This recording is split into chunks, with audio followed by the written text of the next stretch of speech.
तुम्ही टार्गेट आहात.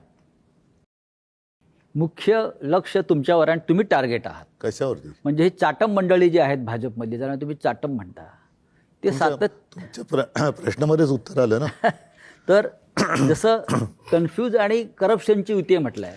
नाही, corruption त्यांचं म्हणणं करणारे- की अनेक वर्ष आपली सत्ता आहे. आणि त्याच्यामध्ये ते सहभागी होते. होय.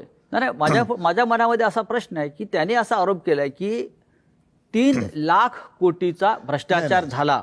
महापालिकेत एवढे पैसे असतात नाही, मी सांगतो. आणि जर एवढे पैसे असतील तर मग हे आमदार 50-50 कोटीला का पळून गेले? ते मला एकच मिनिटं. पहिली गोष्ट म्हणजे मला ना त्या गोष्टीबद्दल एक जरा बोलायचंय की तो जो एक चालू होतं ना 50 खोके 50 खोके 50 खोके, मला असं वाटतं लोकांना नीट समजून सांगणं आवश्यक आहे. हे 50 खोके हा विनोदाचा भाग नाही. 50 खोके म्हणजे 50 कोटी रुपये झाले. 50 कोटी. 40 आमदार म्हणजे 2000 कोटी रुपये झाले. हा म्हणजे 40 आमदारांचे 2000 कोटी हे कुठून आले? कसे आले? भ्रष्टाचारातून, घोटाळ्यातून. बरोबर की नाही? म्हणजे बँकेतनं लोन तर थोडं नाही. नव्हतं ना घेतलं. त्याच्यामुळे कुठच्या भ्रष्टाचाराबद्दल कोणी काय बोलावं?